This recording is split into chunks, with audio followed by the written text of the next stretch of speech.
AK-47 Anton കലനസ്കോവ് 47. ഇറാഖിലേക്ക് rocket വിട്ട് കളിക്കുന്ന അമേരിക്കയ്ക്കും ബംഗ്ലാദേശിനും ഒരുപോലെ പ്രിയപ്പെട്ടവൻ. ഈ സെമി ഓട്ടോമാറ്റിക് റൈഫിളോ ഇതിന്റെ യൂറോ അമേരിക്കൻ ഇമിറ്റേഷൻസോ ഉപയോഗിക്കാത്ത ഒരു മിലിറ്ററി ഫോഴ്സുമില്ല ലോകത്ത്, ഇന്ത്യ അടക്കം. പഴയ സോവിയറ്റ് യൂണിയനിൽ നിന്ന് പിരിഞ്ഞുപോയ പല സ്റ്റേറ്റുകൾക്കും ആഫ്രിക്കൻ ഏഷ്യൻ ടെററിസ്റ്റുകൾ ചെലവിന് കൊടുക്കുന്നത് വെറുതെ അല്ല, ഇവനാണ് പ്രതിഫലം. സംഘടിപ്പിക്കാൻ വളരെ ബുദ്ധിമുട്ടിയോ? അല്പം. ആർട്ടിലറി കോറിൽ ഒരു സീക്രട്ട് സ്പെഷ്യൽ റിക്വസ്റ്റ് കൊടുത്തു. അച്ചയക്ക് പോലീസിൽ അങ്ങനെ ഒരു വകുപ്പുണ്ട് പുതിയതായി. പക്ഷെ ഉപയോഗിക്കണമെങ്കിൽ വേറെ പെർമിഷൻ വേണം. അത് നമുക്കില്ല സാർ. ഉപയോഗിച്ച് നോക്കിയേ പറ്റൂ. പാടില്ല സാർ. അതിന് കോർട്ട് ഓർഡർ പോലെയുള്ള വാലിഡ് ഡോക്യുമെന്റ്സ് വേണം.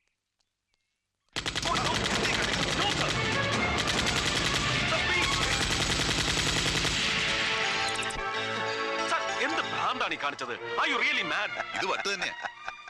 വട്ട് തന്നെയാ. പക്ഷേ അത് ആർക്കൊക്കെയാണ്, ഏതിനൊക്കെയാണ്, എങ്ങനെയൊക്കെയാണെന്ന് അറിയണമെങ്കിൽ I have to use an AK-47. See the firing perfection. ഇത് ഒറിജിനൽ തന്നെയാ. Now I have to dismantle this gun. ഇത് അഴിച്ചു പറിച്ചതിന്റെ ആക്കോ ആണിയൊക്കെ ഒന്ന് ഇളക്കി പരിശോധിക്കണം.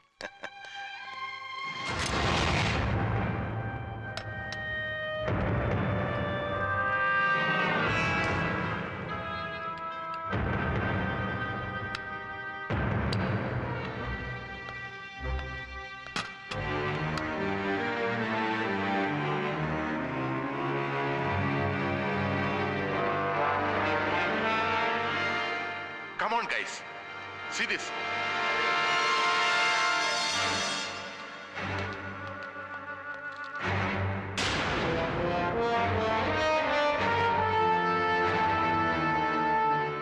Come on. Use your brains. ഓർമ്മയില്ല? സൂക്ഷിച്ചു നോക്ക്. ഒരവനും ഓർമ്മയില്ല? മനസ്സിലായില്ല? Come on. ബുദ്ധി ഉപയോഗിക്കുക. Come on. എടാ മരത്തലയന്മാരെ, തലച്ചോറില്ല ഒരുവനും. കണ്ടിട്ടില്ല ഇതിനു മുമ്പ്? Please use your brain.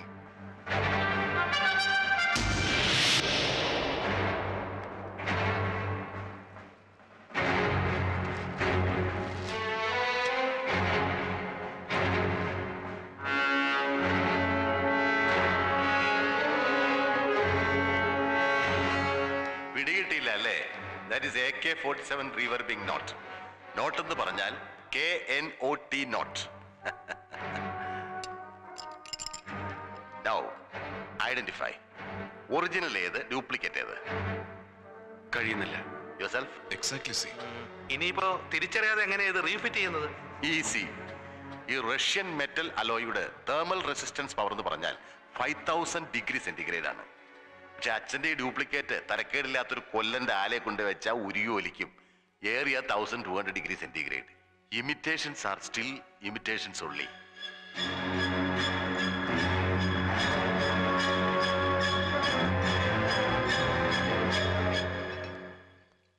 ഇതിപ്പോ വന്ന് ഷെട്ടിയൊന്നും ഒരു ടാർഗറ്റേ അല്ലാതെ അവൻ വെറും ഫോർത്ത് റേറ്റ് ക്രൂക്ക്. വിശ്വസിക്കാൻ കഴിയുന്നില്ല. ഒരു ക്രിസ്ത്യൻ മിഷണറിയിൽ ഇതൊക്കെ ഉണ്ടാക്കാന്ന് വെച്ചാ അതും ഒരു പ്രീസ്റ്റ്. എന്തൊരു ചങ്കൂറ്റം. ചങ്കൂറ്റമാണോന്ന് നിർബന്ധമൊന്നുമില്ല, അജ്ഞതയുമാകാം. സായിപ്പ് മൂക്കുകൊണ്ട് ഇക്ഷായും എണ്ണായും വരച്ചിട്ട് നടക്കാത്തൊരു കോമ്പിനേഷൻ ആണോ? ഏതോ ഒരു പൗലോസച്ചൻ അതും ഒരു സെക്കൻഡ് ഹാൻഡ് കോയമ്പത്തൂർ ലേത്തും വെച്ച് നോ എന്നും പറഞ്ഞുണ്ടാക്കാമോ? അപ്സൈഡ് എന്ന് പറഞ്ഞു വെറുതെ തള്ളിക്കളയരുത് സാർ. ഒരു ഡൗട്ട്, ഞാൻ ചുമ്മാ ചോദിച്ചോട്ടെ. ആ കത്തനാരാച്ചനെ പൊക്കിയ എന്തെങ്കിലും തടഞ്ഞാലോ? ധൃതി പാടില്ല. മതന്യൂനപക്ഷം, ക്രിസ്ത്യൻ പുരോഹിതൻ, ഞാനൊരു Muslim. It's a very delicate area. രാജ്യം ചിലപ്പോ കത്തും. എന്ത് ചെയ്യും sir? Gregory, come.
K. Shivaram, Lance Naik, the Artillery Segment, Northeast Regiment, Karimnagar, Jammu and Kashmir.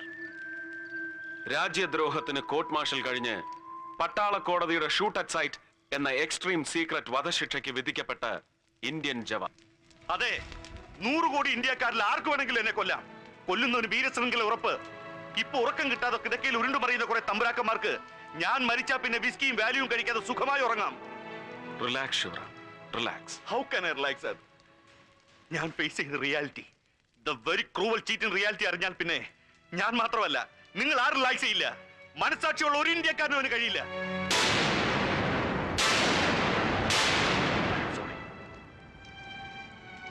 I am sorry sir.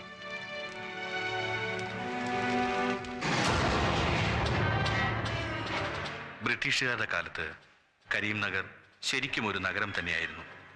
സ്വാതന്ത്ര്യത്തിനും വിഭജനത്തിനും ശേഷം ഒരു സ്ഥിരം യുദ്ധവേദിയായി തീർന്ന കരീംനഗർ തകർന്നടിഞ്ഞ് മനുഷ്യവാസരഹിതമായി. പട്ടാളത്തിൻ്റെ, ശരിക്കും ഇന്ത്യൻ ബോർഡർ സെക്യൂരിറ്റി ഫോഴ്സിൻ്റെ കീഴിലുള്ള അതിർത്തി പ്രദേശം. അയൽ രാജ്യത്ത് ആഭ്യന്തര കുഴപ്പമുണ്ടാകുമ്പോൾ അവരുടെ ഭരണാധികാരികൾ ജനശ്രദ്ധ തിരിച്ചുവിടാൻ ഏതെങ്കിലും ഇന്ത്യൻ അതിർത്തികളിൽ ആക്രമണം അഴിച്ചുവിടുകയാണല്ലോ പതിവ്. അത്തവണ അത് കരീംനഗറിലായിരിക്കുമെന്ന് ഇന്റലിജൻസ് മെസ്സേജ് അനുസരിച്ച് BSFന് കൂടുതൽ ആധുനിക ആയുധങ്ങൾ എത്തിക്കാൻ പുറപ്പെട്ട ആർട്ടിലറി സപ്ലൈ കോറിന്റെ ഇൻചാർജ് ആയിരുന്നു.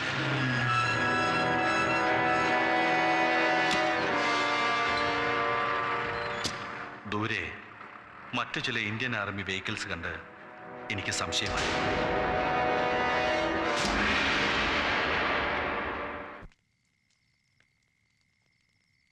ആരായിരുന്നു അത്?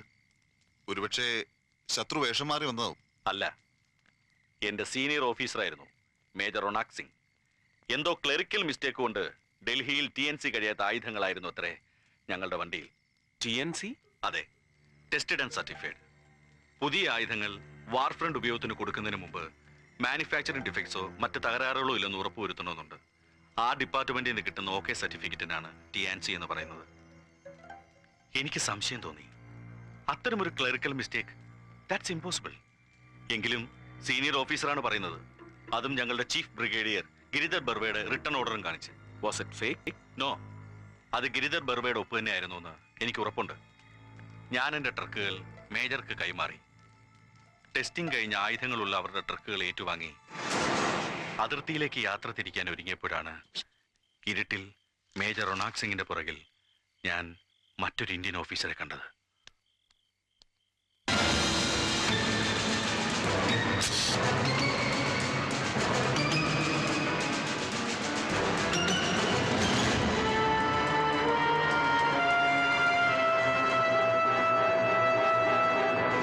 അതുകൊണ്ട് താൻ അയാളെ ഓൺ ദ സ്പോട്ട് പിടിച്ചില്ല.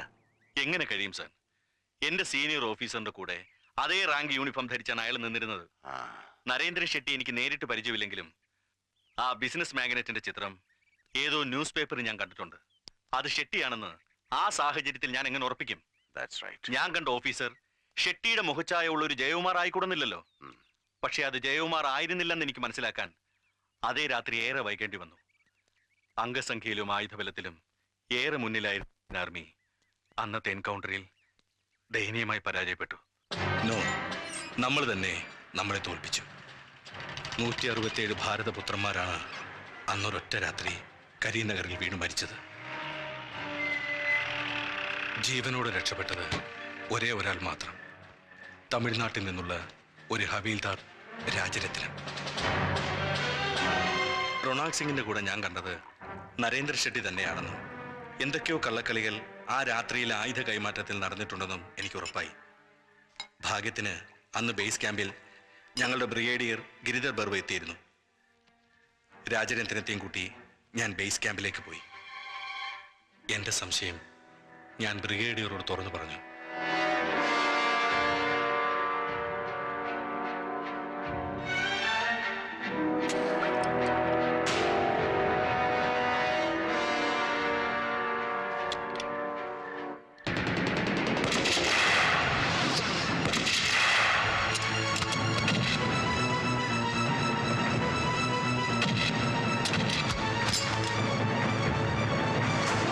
പട്ടാളത്തിന്റെയും പോലീസിന്റെയും കണ്ണുകൾ ഒരേ സമയം വെട്ടിച്ച് കാശ്മീർ മുതൽ കേരളം വരെ ഒരു ഭാരത പര്യടനം.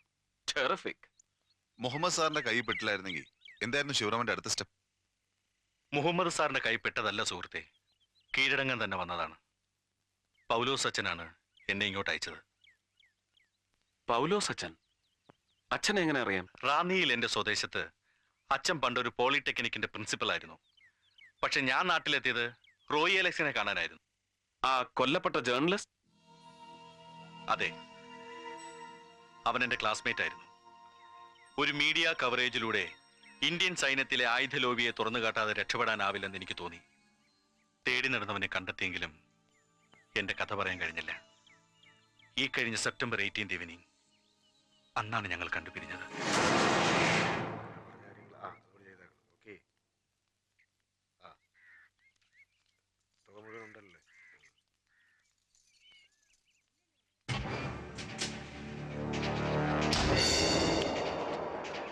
അയാളാണ് ചക്രപാണി, ഡ്രാമ ഡയറക്ടർ, അക്ഷരമറിയാത്ത അക്കാഡമി അവാർഡ് വിന്നർ, നരേന്ദ്ര ഷെട്ടിയുടെ right hand.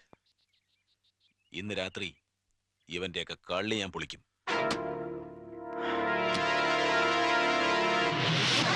Okay Shivaram, you go and take rest. രാവിലെ കാണാം. ദാ എന്റെ ഫ്ലാറ്റിന്റെ താക്കോല്.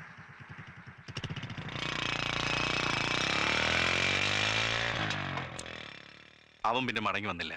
പിന്നീടാണ് ഞാൻ പൗലോസ് അച്ഛൻ്റെ അടുത്ത് എത്തിയത്. ആ റഹീം ഹാജി വധം, റോയി കൊലക്കേസ്, ഇത് രണ്ടും തെളിഞ്ഞു കഴിഞ്ഞു. പിന്നെ ആ ഷെട്ടിയും ചക്രവാണിയും നമുക്ക് ഡിങ് ഡിങ് അങ്ങ് പൊക്കിയാലോ സർ? നോ, നമ്മുടെ ടാർഗറ്റ് വല്ലാതെ തിരിയുന്നു. ശിവറാം പറഞ്ഞതും നമ്മളൊന്ന് എക്സ്പെരിമെന്റ് ചെയ്തതും കൂടി വെച്ച് നോക്കിയാൽ പിന്നെയും ഉണ്ടല്ലോ മിസ്സിംഗ് ലിങ്ക്സ്, ലൈക്ക് ഫാദർ പൗലോസ്. ആ പൗലോസ് അച്ഛനായിരിക്കണം എല്ലാത്തിന്റെയും കിങ് പിൻ. എങ്കിൽ എന്തിന് അദ്ദേഹം ശിവറാമിനെ ഇങ്ങോട്ട് അയക്കണം? ഒരുപക്ഷെ കഥ അറിയാതെ ആട്ടം കാണുകയാവണം. ഏയ്, ഒരു മുൻപരിചയവുമില്ല. ലേത്ത് ചുമ്മാ പണിയില്ലാതെ കിടന്ന് തുരുമ്പെടുക്കുന്നത് കണ്ടപ്പോ ഞാൻ മലയാളം കൂടാതെ തമിഴ് പത്രത്തിൽ ഒരു ക്ലാസിഫൈഡ് അഡ്വർടൈസ്മെന്റ് കൊടുത്തു. പീസ് വർക്കിന് ആർഡർ അന്വേഷിച്ചു. ആ പരസ്യം കണ്ട ഇയാൾ തേടി പിടിച്ചു വന്നത്. എന്നാലും എന്റെ തമ്പുരാനെ, ആ പരമദ്രോഹി എന്നെ കൊണ്ട് എന്ത് അക്രമമാണ് ചെയ്യിച്ചത്. അല്ല, അടുത്ത കൺസൈൻമെന്റ് എടുക്കാൻ അയാൾ എപ്പോ വരും? നാളെ കഴിഞ്ഞ്. എന്തിനാ അതുവരെ കാക്കുന്നത്? അവന്റെ അഡ്രസ് ഇവിടെ ഉണ്ടല്ലോ, ഇന്ന് തന്നെ അറസ്റ്റ് ചെയ്യണം കള്ളനെ. ബുദ്ധിമുട്ടാവു വച്ചോ. നാഗപ്പ എന്ന പേരും അവൻ തന്ന മേൽവിലാസവും ഒക്കെ ഫേക്ക് ആയിരിക്കും. May be. അച്ഛൻ ഒന്നും അറിയാത്ത പോലെ ആസ് യൂഷ്വൽ നാളെ കഴിഞ്ഞ് അവന് ലോഡ് കയറ്റി കൊടുക്കുക. വീൽ ഹുക്കൻ.